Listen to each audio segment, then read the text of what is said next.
The truth about Connie Stevens is worse than anyone thought.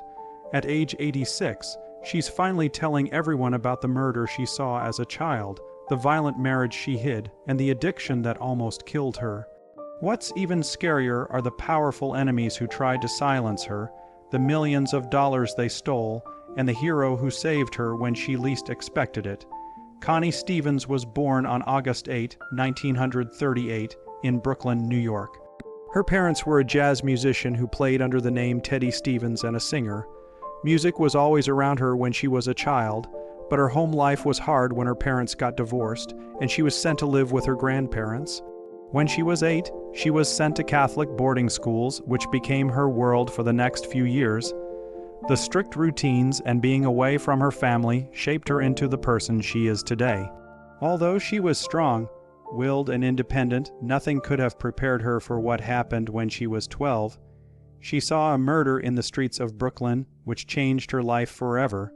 Her family was scared for her safety, so they made a terrible choice. She was sent to live with friends in Boonville, Missouri, far away from all the chaos. It was a quieter and safer life, but the shock of what she had seen never left her. Music was her escape, her passion, and she was naturally good at it.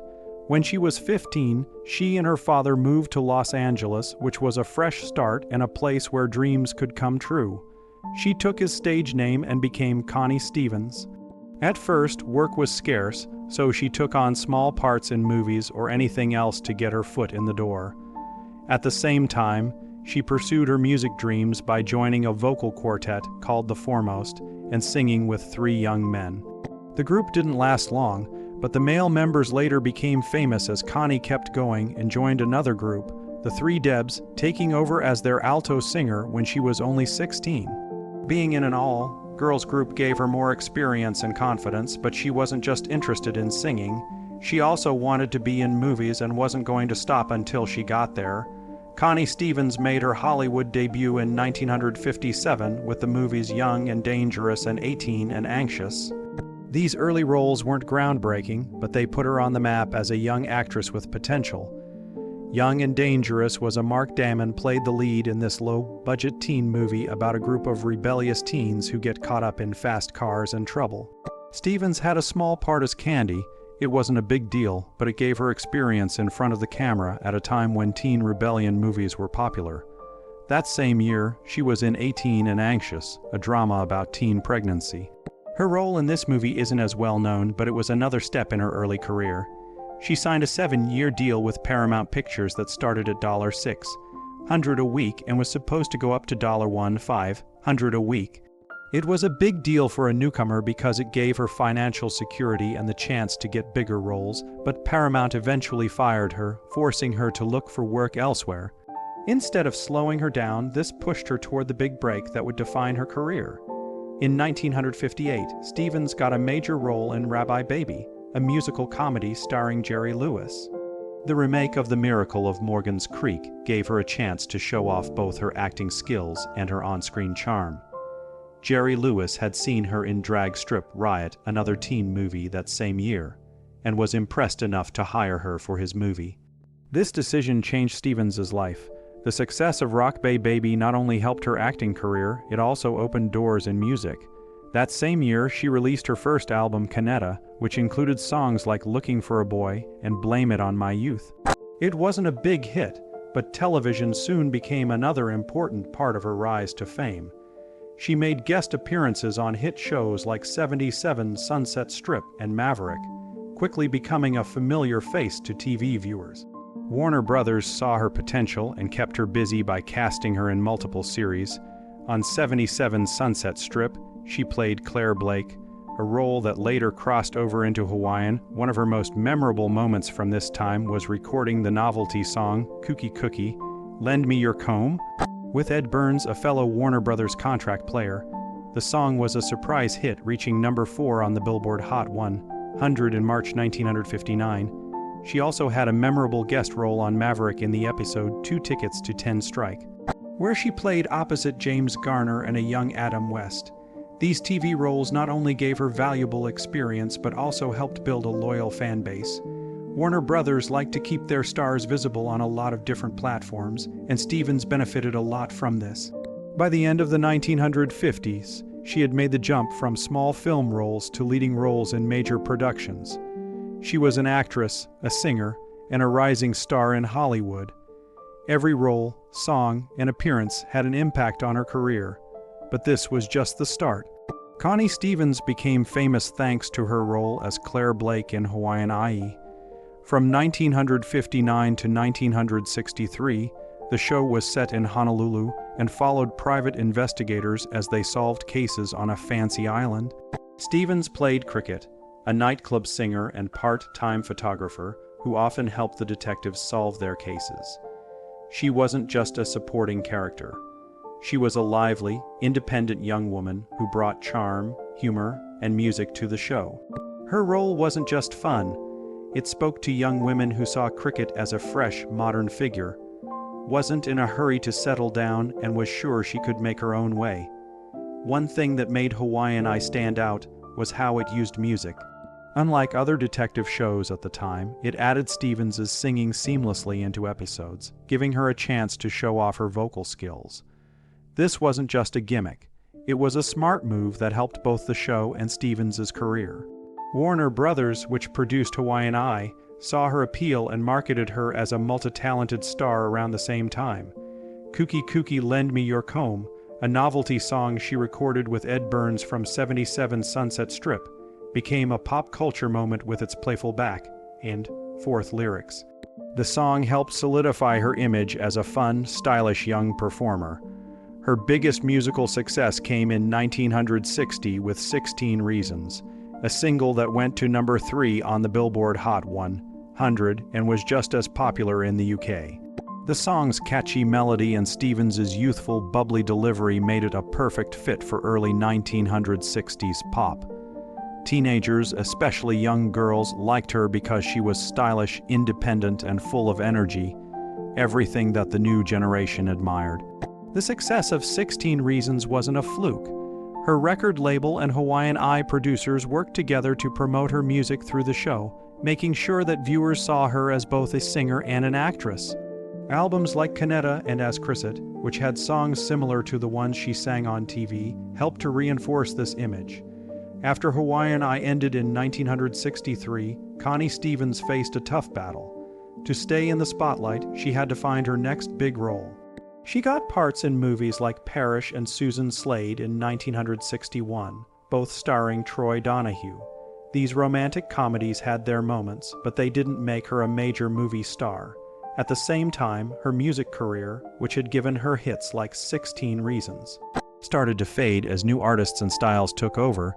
Things got even harder when she had problems with her Warner Brothers contract because she wanted bigger things. The studio wouldn't give her the roles and creative freedom she wanted. One of the biggest fights happened when she wanted to audition for My Fair Lady in 1962. Warner Brothers shut that down, which led to a very public fight. Eventually, the studio dropped her, leaving her without a steady stream of roles. Without their support, she struggled to find consistent work in Hollywood. Determined to stay in the business, Stevens turned to live performances in the late 1960s and early 1970s, where she built a devoted fan base. She started her career as a nightclub singer in Las Vegas and other big cities. Her shows mixed classic songs with her own, which kept her fans interested. In 1967, she got an award for her role as the Star-Spangled Girl on Broadway. This change to live entertainment kept her career going even though she wasn't getting lead roles in Hollywood movies. Her personal life also had its ups and downs. After divorcing singer Eddie Pfizer, she had to raise their 2 daughters, Jolie and Tricia Lee Pfizer, on her own. As she kept taking on small roles here and there, like in Grease 2 1982 and Back to the Beach 1987, these weren't the kinds of roles that would bring her back to her early fame. At the same time, Connie Stevens' love life was anything but simple. Her first marriage to actor James Stacey in 1963 seemed like a good idea at first, but it was full of problems behind the scenes. Stacey was known for having a strong personality, and their relationship quickly became unstable, though details were hard to come by at the time. In later years, it came out that they abused each other, and by 1966, their marriage was over. Stacey's early career showed promise, but he couldn't find steady work in movies. He finally found success on TV, landing his big break in Lancer in 1968. By that time, his marriage to Stevens was over. In 1973, he was in a terrible motorcycle accident that killed his girlfriend and left him with a broken arm and leg. Despite this, he made an amazing comeback, earning he was nominated for Emmys for his work. But his personal problems never went away completely. He was briefly married to actress Kim Darby, and the two of them had a daughter. Heather Elias Stevens, on the other hand, continued her career as an actress and singer. And just a year after her divorce, she married singer Eddie Pfizer. Their relationship made headlines for all the wrong reasons. Pfizer was still married to Elizabeth Taylor when he started dating Stevens, and Stevens was already pregnant by the time his divorce was finalized. With their first child, Jolie Fisher, the marriage wasn't stable at all. Both partners had problems with addiction, which made things even worse. Their second daughter, Tricia Lee Fisher, was born in 1968, but by the next year, the marriage had already fallen apart. They got a divorce in 1969, leaving Stevens to raise their daughters by herself. By this time, Fisher's career was already on the decline. He used to be a popular singer, but now he was known more for his failed marriages than for his music. His time with Stevens' divorce was just the latest in a long line of personal and professional problems. After her divorce, her only focus was on her children, Jolie and Tricia Lee Pfizer. Being a single mother in Hollywood wasn't easy. Money was tight and balancing a career with motherhood was always hard, but she was determined to give her daughters a stable life unlike her own, which was full of unstable relationships. So she chose not to get married again and instead focused on her career and making a better future for her family. She worked in the entertainment industry, but things weren't always stable. In the 1990s, she reinvented herself as a businesswoman and started a successful beauty brand that helped her become financially stable. It was a turning point in her life. After years of not knowing what would happen, she finally had control over her own. Both of her daughters followed her into show business. Joy Fisher became famous for playing Paige Clark on the sitcom Ellen, and Tricia Lee Fisher started young. She performed in her mother's Las Vegas shows before making her movie debut in Stick. She later went on to star in Pretty Smart Holly, Wood Chaos, and Chew 2 Bud the Chud. She even tried her hand at music and released an album in 1990. Throughout their careers, Jolie and Tricia have often talked about how much their mother influenced them. Stevens' own struggles in the industry taught them a lot about being strong, starting over, and not letting your circumstances define you. Their family stayed close, performing together on Celebrities, and friends helped Connie Stevens build a career in entertainment. But when acting and music jobs started to dry up, she found a new way to make money. In 1989, she launched her skincare line Forever Spring, which changed her career and financial future. Many people think the brand started in the 1990s, but it actually started a year earlier. This wasn't just a side project, she made it her full-time job to make sure it succeeded. Stevens entered the market through the home shopping network HSN, where she personally promoted her products on air. This was a smart move, as she used her celebrity status to connect with customers and build trust. HSN believed in the brand enough to invest $1 million in products, but there was a catch. Stevens had to pay for all of her own costs until the stock sold out. It was a risk that paid off as the products, which included collagen and Jinang face creams, quickly became bestsellers. Customers loved the quality, and the brand's success was even greater than expected. The business started at the perfect time, as Stevens needed a steady income to support her family. She has talked about how she started Forever Spring in part to pay for her daughter's education. The venture turned out to be more than just a way to make ends meet. It turned into a multi-million-dollar doll business. Stevens' former manager Norton Stein later sued, saying that he was owed a share of the profits, while Stevens claimed the lawsuit showed how much money the brand was making in real estate as well. In 2016, she sold her Beverly Hills mansion for $17 million, showing that her business sense went beyond skincare. Over time, her success in the entertainment business and real estate added up to an estimated $20 million net worth. Stevens' success on HSN wasn't just about selling products. She knew how to get people interested in her infomercials, which became a big part of her career. Brand's growth and her ability to connect with viewers were very important. Instead of just listing product benefits, she told stories and showed how they worked. This personal touch made a difference. People weren't just buying skin care, they were buying into her trustworthiness and honesty. Her business adventures didn't end there.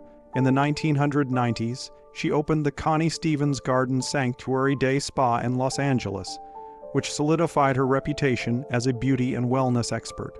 Stevens was an entrepreneur who went from being a Hollywood star to a business mogul, showing that she could adapt and thrive outside of show business. Outside of business, Stevens dedicated time to philanthropy. She started the Wind Feather Project, a scholarship program for Native American students, to show her dedication to education and cultural preservation. She also supported cancer charities and performed with Bob Hope on Yuzo tours in Southeast Asia and the Persian Gulf. Between the late 1970s and early 1980s, Connie Stevens had a steady stream of roles in movies and TV shows. She starred in Love's Savage Fury in 1979 and was in TV movies like Murder, Can Hurt You and Scruples in 1980. She was also in Aloha Paradise and Sideshow in 1981, and in the same year she played a part in Harry's Battles. In 1982, she got a part in Grease 2, a sequel that never quite lived up to the first movie but still added to her legacy. She also had guest roles on popular TV shows like Fantasy Island, The Love Boat, and Hotel. Audiences also saw her in Detective in the House, Murder, She Wrote, and Tales from the Dark Side. These weren't lead roles, but they kept her busy. By the mid to late 1980s, she was still going strong. She had supporting roles in Rowdy's 1986, Back to the Beach 1987, Tape A Heads 1988, and Bring Me the Head of Dolby Gillies 1988. At the same time, she was a frequent guest on Bob Hope's Yuzo specials. She was still an important part of Hollywood, even though she wasn't getting the breakthrough role she wanted. Connie Stevens took on a big challenge when she became a director for the first time in 2009, when she was 70 years old. She directed Saving Grace B. Jones, a movie she also wrote and produced. It was a risky move that made her one of the oldest female directors to make her directorial debut with a feature film. The story is based on real events. Carrie, a young girl, is sent to live with family friends in Missouri after going through a traumatic event in Brooklyn. But the movie is really about Grace, played by Tatum O'Neal, a woman who just got out of a mental hospital and is having a hard time adjusting to life again. The story takes place against the background of the devastating Great Flood of 1951, and it deals with family mental illness and strength. The reviews were mixed, but some praised the performances, especially Tatum's. Some critics like O'Neal, Michael Biehn, Penelope Ann Miller, and others thought the direction could have been more restrained. Despite the criticism, Stevens' work was praised, and O'Neal was named Best Actress at the New York City International Film Festival. Taking on such a deeply emotional and complicated story for her first feature showed how dedicated she was to telling stories. The themes weren't just dramatic choices, they were based on her own experiences and what she had seen in her career.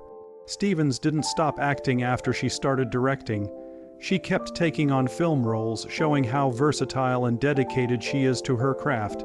In 2014, she was in Just Before I Go, a comedy drama directed by Courtney Cox. The movie is about family, friendship, and personal growth, and Stevens played Nancy, a warm presence in a cast that also included Sian William Scott, Olivia Thirlby, and Garrett Dillahunt. In 2016, she had a part in Search Engines, a movie about technology addiction and family dynamics. Holiday's Search Engines was especially special for her because it gave her the chance to work with her daughter Jolie Pfizer. The two played family members, bringing their real-life relationship into their performances. They had great chemistry, and audiences loved how real they were in their roles. The collaboration wasn't just professional, it was also personal, giving them a chance to spend time together doing something they both loved. Stevens had always supported her daughter's career in entertainment, and Joe High had built a Connie Stevens had a successful acting career. starring in TV shows like Ellen and movies like Inspector Gadget. Working together on search engines wasn't just about acting, it was also about celebrating their relationship as family and artists. Connie Stevens had been in the public eye for decades, known for her talent, charm, and toughness. But in 2016, while she was eating at a restaurant, she had a massive stroke that changed her life forever. She lost all movement on her left side and couldn't walk. Due to the severity of the stroke, there was no time to waste. She was rushed to the hospital and spent 16 days fighting the effects of being paralyzed. For someone as independent as Connie, the stroke was more than just a physical setback. It was a moment that forced her to face a new reality where every movement required effort, and things she used to do without thinking twice became nearly impossible. But she never gave up, even when she was frustrated and uncertain. She refused to let the stroke define her. Her daughters Jolie and Tricia became her pillars of strength. They were there for her through every struggle and helped her keep going when the road to recovery seemed too steep. Connie knew that she wouldn't be able to control her body again overnight, but she was ready to fight for it. Physical therapy became a regular part of her life, pushing her to retrain her muscles and relearn even the most basic movements. Speech and occupational therapy followed, helping her rebuild the skills that the stroke had taken away. Stevens has left her mark in more than one way. Her name is etched in stone on 3 different walks of fame in Palm Springs, Hollywood, and even Toronto. Her stars shine as a testament to her impact, but her influence goes far beyond just fame in the entertainment world. In 2005, when James Cromwell stepped down as secretary-treasurer of the Screen Actors Guild, she took over as leader. It was the second highest elected position in the union, and it was a big job, but she took it on, accepted it, and in 2013 she was honored for her service in a very different way. For over 40 years she had been a constant presence with the USO, supporting American troops wherever they were stationed. The National Society of the Daughters of the American Revolution recognized her dedication and gave her the Founders Medal for Patriotism. The honor was presented by Mary Ann Wright, the organization's President General. However, Stevens was honest about her career in 1988, saying that she wasn't where she wanted to be. She still wanted to work with Marlon Brando in movies, but she knew she had to get hot first. She felt that Hollywood hadn't given her the credit she deserved. Even though she was a star performing in Japan and Hong Kong every holiday season. She wasn't famous because of a hit TV show, movie, or song, but she had made something lasting. Fans still loved Cricket, the character she created years before. She saw herself as more than still Hollywood didn't seem to take her seriously, even though she was a brand and had 17 people working for her. She saw other actresses get production deals after starring in shows like Dynasty or Falcon Crest, but she had a hard time getting the same chances.